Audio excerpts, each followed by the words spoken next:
문화와 관련된 모든 정보를 풀어보는 문화 이수다 시간입니다. 바야흐로 봄입니다. 그래서 오늘은 좀 가볍게 봄철에 가볼 만한 서울의 명소, 또 서울 안에서의 생활여행, 김헌식 평론가와 함께 네. 제가 발음이 요즘에 좀 안 좋습니다.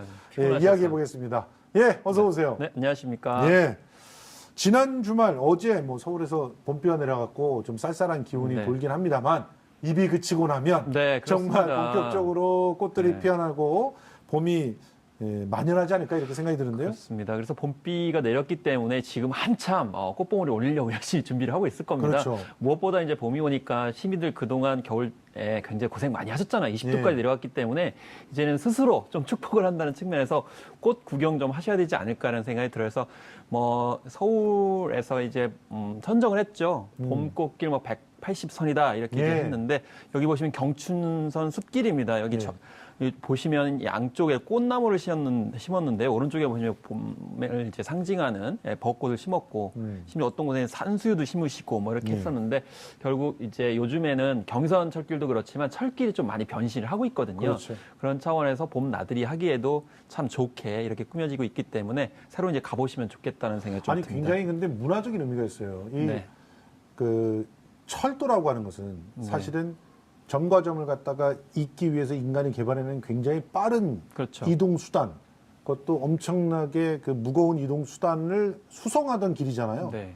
근데 그 길이 보행자들한테 그냥 이렇게 다시 돌아왔다는 거잖아요. 사실은 굉장히 중요한 말씀인데요. 네. 이 자본주의의 상징이죠. 철도. 그렇습니다. 뭐 18세기 자본주의와 후반에 산업화의 상징. 예. 18세기 후반에 영국에서 뭐 산업혁명은 바로 이게 이 기차를 떠올리게 만드는데 그렇죠. 말씀하신 것처럼 이쪽에서 저쪽으로 빨리 그냥 운송하는 것이지 여기를 그냥 여유 있게 예. 유유자적하면서 걷는다는 것은 상당한 변화고요. 그렇습니다. 어떻게 보면 이 산업혁명 이후에 문화혁명을 상징하는 것이 바로 이런 산업시설들을 그렇습니다. 문화 어떤 기지, 시설로 만드는 것. 그래서 예. 철길조차도 이렇게 문화의 공간으로 변화했다는 것을 같이 음미해 볼 수 있을 것 같습니다. 사실은 예전에 철길들을 어렸을 때 네. 저도 사실 그 서울의 변두리에 살았기 때문에 이렇게 철길들이 노출되어 있는 곳들이 있었어요, 간간히. 간간이 있죠. 네, 그러면 이제 그 위에서 걸어 다니기도 하고 위험하긴 한데요. 위험하지만 굉장히 독특한 그런 정서가 정서가 있었고 있어요. 저기다가 이제 목 같은 거 갖다 놓고 네. 쫙 가서 숨어 있다 보면은 기차가 싹 지나고 난 다음에 이상한 모양이 네. 바뀌고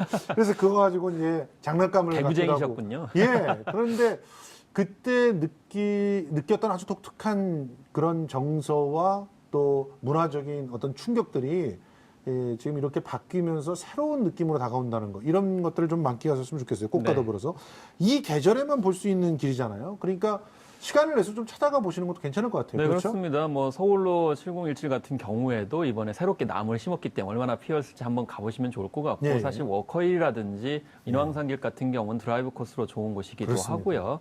또 응봉산 같은 경우에는 또 개나리 축제가 다음 달 초반에 열린다고 하고 아, 벌써 그렇네요. 네, 그리고 또 예. 윤중로 같은 경우도 이제 다음 달 초반에 열린다고 예. 하는데 사실 윤중로는 좀 조금 나오겠네. 진짜. 사람들이 너무 너무 많은 많기 분들이 때문에 오세요. 예. 주중으로 좀 분산돼서 방문하시면 좋을 것 같다는 생각이 들고요.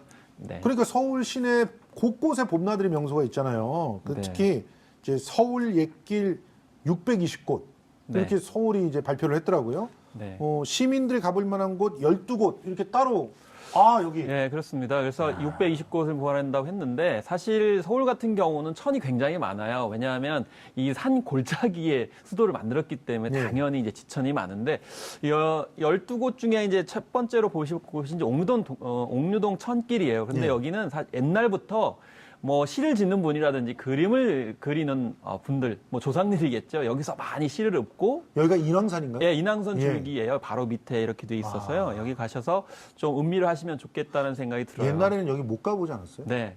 못 갔었죠. 왜냐하면 그러니까. 통제구역이었고, 왜냐하면 통제구역이에요. 이 예. 청와대 인근에 이제 가깝기 때문에 이런 점에서 못 갔었고요. 민주주의 덕분에 여러분들께 돌아온 곳입니다. 네. 사실. 예를 들면 이제 뭐 정선의 인왕제색도 있잖아요. 맞아요. 네, 이제 위치라고 보시면 되겠고 또 안국동 안국동 천길. 천길도 예. 있어요. 원래 안국동 같은 경우에도 원래 천이 있었는데 이걸 다 맞아요. 복회를 해가지고 볼 수가 없는데 사실 헌법재판소에서 이제 운영궁 사이 또 이제 명성황후가 있었던 감고단 그 근처 길이라고 볼 수가 있겠습니다. 사실 풍수학을 얘기하시는 분들은 여기가 가장 명당이다라고 주장을 예. 하기도 하는데 그만큼 좀 안정돼 있는 곳이어서 한번 한복 입고 걸어보셔도 좋을 것 같습니다. 저는 대학로에서 공연을 하고 광화문을 오가던 길에 많이 들러봤던 곳인데 나름대로 걸으면 또 여기가 정취가 있는 곳입니다. 네. 또 어떤 길이 있나요? 제 사무실 여기에 있었기 사무실이요?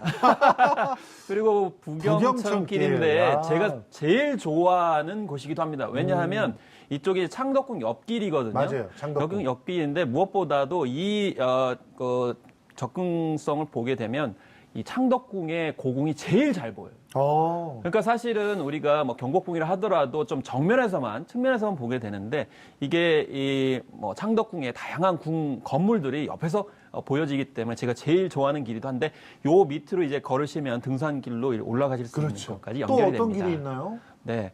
그래서 사실 홍덕동천길이라든지 또 이 정동길, 남산 동천길까지 있는데 남산동 같은 경우는 이제 한옥마을 같은 경우 이제 올라가는 길인데 원래는 그게 다 이제 천으로 연결돼 있는 곳이기 때문에 예. 이쪽으로 해서 남산으로 연결되는 또 길들까지도 있습니다. 아, 그리고 저는 솔직히 서울 여행 코스 중에서 진짜 안타까운 게 네.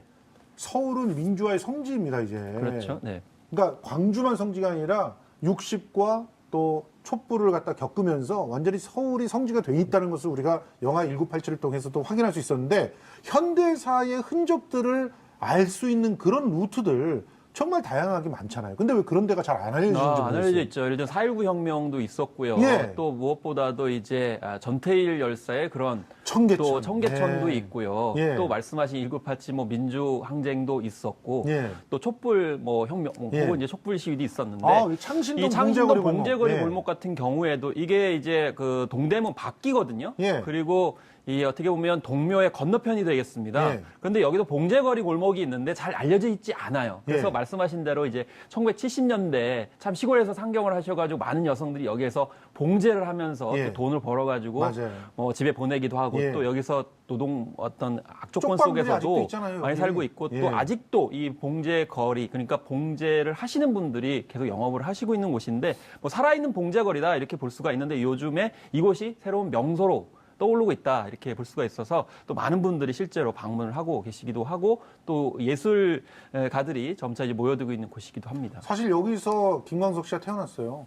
제가 알기로는. 원래 예. 대구가 아닌가요? 대구에서 태어나서 그러니까 창신동 그 집에서 이제 어렸을 때를 갖다 보냈다는 거죠. 네. 그래서 그 창신동에 그 좀 이제는 그 집을 이사를 하셨지만 참 오랫동안 그 네. 김광석 씨 어머니께서 그 집에서 아들을 추억하면서 있었던 그런 곳이 또 창신동이기도 하고요. 창신동에서 또 낙산으로 해가지고 대학로로 그렇습니다. 또 이어지잖아요. 네. 그 거리도 한번 걸어보시면 참 독특한. 근데 이 봉제골목은 지금 활성화되고 있습니까? 그래서 이 봉제거리 같은 경우에는 여기서 이제 창신동 봉제거리 박물관이라고 이제 말을 하고 있는데 이제 예. 박물관이 생기기도 하고요. 또 이 봉제거리를 이제 지정을 해서 앞으로 도시재생 사업하고 연결시켜 가지고 지원을 해줄 것이다 이렇게 예. 얘기를 하고 있는 상황이죠. 이태원 주변에도 가볼 만한 곳이 많잖아요. 이태원 같은 경우 참 뭐 명소가 너무 많이 됐고요. 실제로 이제 홍대가 좀 약간 식상하다, 좀 피로감을 준다 그래서 야, 요즘에는 우사단길. 이쪽을 많이 가는데 예. 특히 이태원 중에서도 우사단길입니다. 예. 이 이태원역 3번 출구에 나오셔서 언덕을 올라가게 되면 바로 이제 이슬람 성전이 있고요. 예. 그 뒤로 넘어가시게 되면 바로 이제 우사단길이라고 하는 길이 나오게 되는데 예. 이 바로 이 밑에 쪽이 바로 이제 밑으로 내려가는 길을 얘기하는데 여기에 다양한 뭐 가죽 공방도 있고 유리 공방도 있는데 또 이제 계단장이라는 게 있습니다. 예, 맞아요. 그래서 여기서 공방을 이용하시는 젊은 예술가들이 자기가 만든 그런 물품이나 물건을 작품들을 가지고 나와서 판매를 하면서 명소가 됐고요. 무엇보다도 여기는 좀 약간 경사가 있어요. 예. 그러다 보니까 계단이 상당히 많은데 그런 면에서 이제 계단이 또 한편으로는 요즘에 계단이 그냥 좌판인 예. 거죠. 계단에다 쫙 깔아놓고. 네. 예. 예, 그래서 계단을 가지고 이렇게 장을 만드는 좀 역발상이 참 돋보인다라는 생각이 드는데 어쨌든 근데 외국에는 많아요. 외국에는 외국에는 이렇게, 많죠. 예, 계단 이렇게 뭐 유명한 계단들이 있으면 그 계단의 주변에 이제 있는 가게에서 계단에다가 내놓고 뭐 팔고 이런 데들이 네. 꽤 있는데 우리가 이제 그런 거를 갖고 와서 본격적으로 이런 공간들을 활용하게 됐다는 건데 이게 다 걸어 다녀야 가능한 일입니다. 그렇습니다. 사실 우사단길 네. 주변을 저도 차로는 많이 다녀봤지만 여기를 지나다닌 거는 몇 번 안 되거든요. 사실 저는 이제 그 말씀을 듣고 참 많이 우리나라가 변했다는 생각이 드는 예. 게 예전만 해도 이 걸어 다니는 거에 대해서 그렇게 좀 좋게 생각하지 않았어요. 맞습니다. 무슨 계단이 많은데 이렇게 가냐 이렇게 했는데 지금은 워낙 계단을 포함해 가지고 이제 걷는 길 자체에 대한 그런 인식이 많이 바뀌었기 때문에 여기 가시면 굉장히 열심히 많이 걸어 다니시는 모습들. 건강도 좋겠네요. 건강도 좋고 문화적으로 향유도 하고 예. 뭐 이런 점들을 봤을 때 뭐 그냥 연인들끼리 친구들끼리 갈 수도 있지만 뭐 아이들과 함께 갈 수도 있지 않을까 저는 생각이 듭니다. 서울시가 이런 가치 있는 길들을 자꾸 개발해가지고 좀 많이 알리겠다 이런 계획들을 내놨더라고요. 네. 그래서 사실 아까 말씀하신 이제 맥락에서 보면 서울 같은 경우는 저는 어떤 생각이 드냐면 지붕 없는 박물관 도시다라는 생각이 들거든요. 예, 그렇습니다. 그래서 이 사실 박물관 안에 있는 유물 같은 경우는 저는 박제화됐다고 생각을 해요. 왜냐하면 맞습니다. 삶과 유리돼 있거든요. 그래서 그렇죠. 한편으로는 제가 김치가 박물관에 들어간다라고 했을 때 좀 가슴이 아팠어요. 맞아요. 이제는 박제화되는 거로 하는 생각이 들었는데 서울 같은 경우 이런 데 창신동을 포함을 해서 살아있는 거리, 살아있는 유물들, 생활 일상에 우리가 흔히 접하는 것들이 저는 무엇보다도 굉장히 중요한 문화재 유물이라고 생각을 하거든요. 그래서 네. 이런 골목길 혹은 옛길 같은 경우는 정말 살아있는 길이기 때문에 이거는 누구라도 같이 이 봄에 네. 걸어야 되지 않을까 이런 생각이 들고 또 서울시에서 이런 것들 적극적으로 개발한다고 하니까 앞으로 좀 기대를 많이 해보겠습니다. 예. 저는 뭐 개인적으로 1987에 그 강동원 씨가 숨어들었던 그, 그 가게. 을지로 인쇄골목도 네. 좀 이렇게 잘 좀 개발이 됐으면 좋겠습니다. 이 네. 개발이라는 게 때려 부순다는 게 아니라 잘 그런 길들을 이렇게 즐길 수 있는 그런 코스가 한번 마련되면 어떨까 하는 생각도 해봅니다. 좋습니다. 예, 오늘 이렇게 김원식 평론가 얘기 나눠봤습니다. 고맙습니다. 네, 감사합니다.